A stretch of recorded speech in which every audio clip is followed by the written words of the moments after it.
Good morning, everybody. Good afternoon, everybody. Good night, everybody. Because I don't know where you are when you'll see this, but y'all know what it is. We in a car. Wanted to bring something to your attention. I don't say this, but it's not a secret. I also do work in the field of chaplaincy and or spiritual counselor, and that's a little bit different from like me counseling people, because this is more so people that are, y'all, these windows is down. I hope y'all can hear me. I guess let me raise them up. At least raise the front ones up. Okay, I guess I need to raise the back ones up too. Y'all know when y'all have y'all windows down, and then when it's not an even sound, it be like, I hate that. So I had to raise up the back ones. But so this is more so in terms of people that are ill, you know, terminal illnesses, and then I also deal in the area of bereavement, obviously when people pass away. And so you know, I am one to really try to learn from other people's situations and different things like that.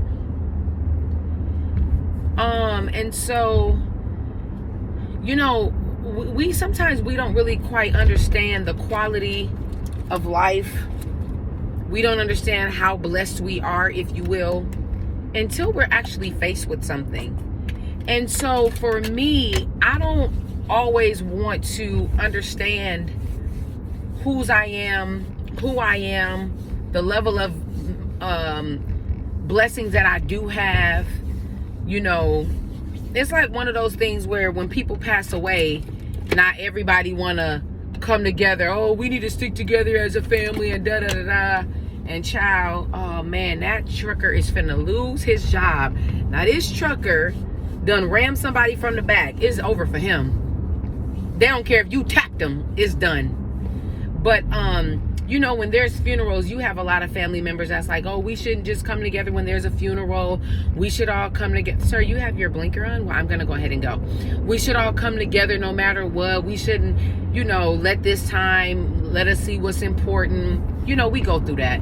And then after the funeral is over, child, you don't hear from them people. And a lot of people don't recognize that, yes, the knowing the person that's passed away, finding out the person that's passed away is hard. The funeral is hard.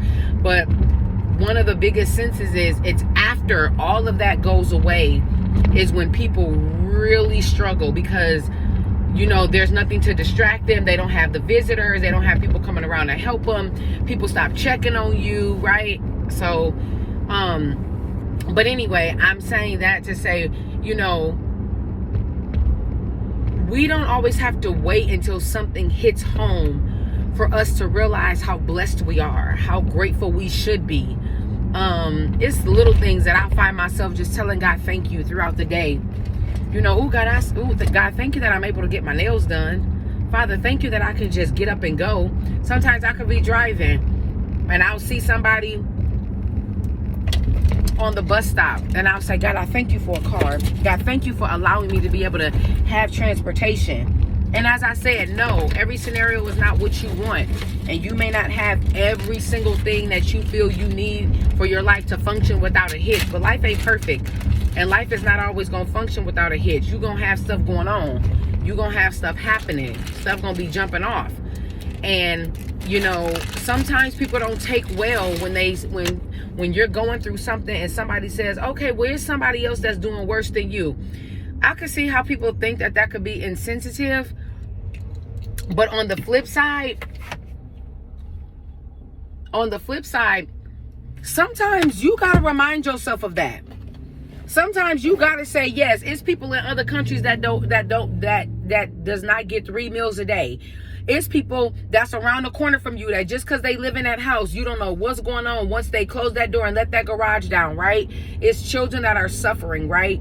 I try to tell my son these things all the time, not because I want him to feel like, well, why can't I just be grateful for what I have? You can, but don't also take advantage, because we don't know what'll cause our minds to snap and how we living on the street.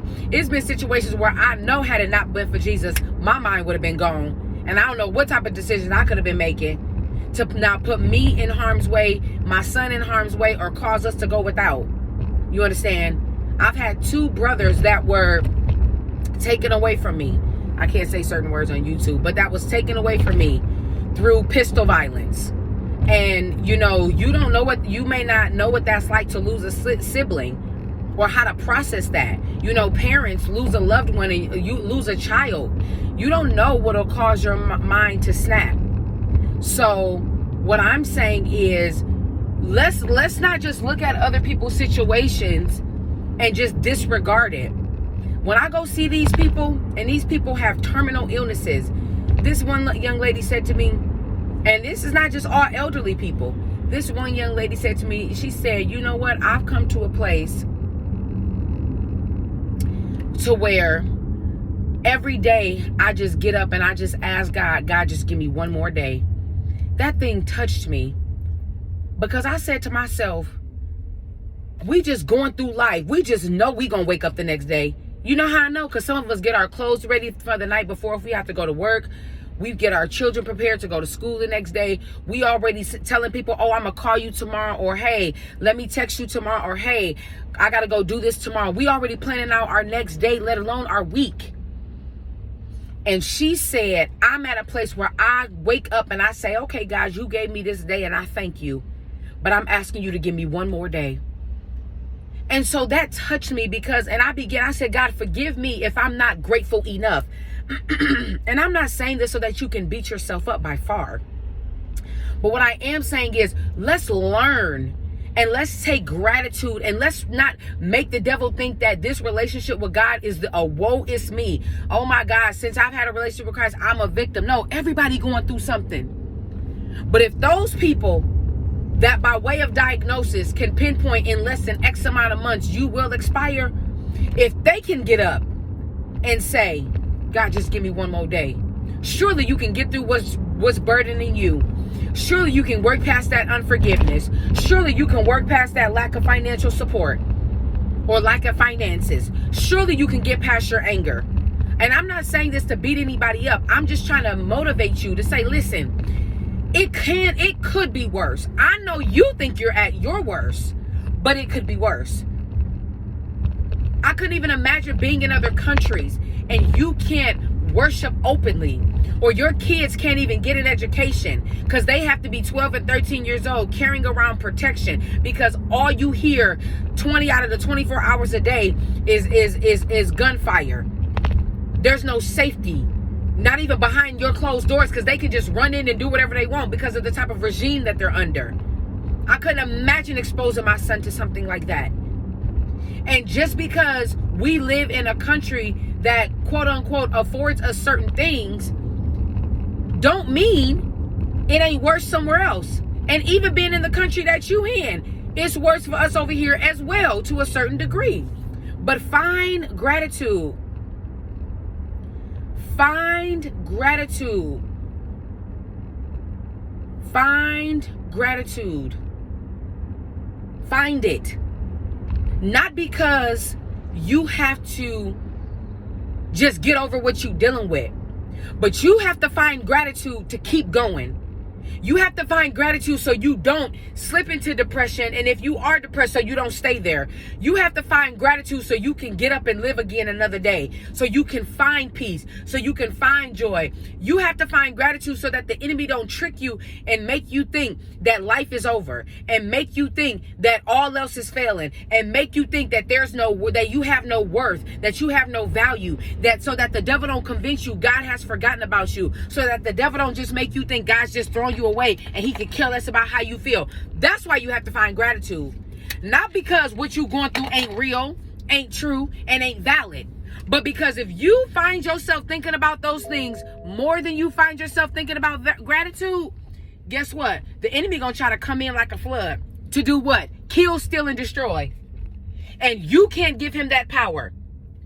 And so when I go and see these people, I find a reason to tell God, thank you. God, thank you that I have options to wear shoes, that I have multiple options. Mama, you ain't paying attention. That's okay, sweetie. God, I thank you God, I thank you that I can go in not one closet, but 3 closets. God, don't let me be vain. God, I thank you for just breath in my body. I thank you for insurance. Yeah, it might not be the best in what I want. Yeah, this country may be doing too much in terms of what they charging people, but I thank you that I have access to it. Is this making sense? I'm going to finish the rest of my day. I love y'all. We'll talk soon. Remember, be grateful.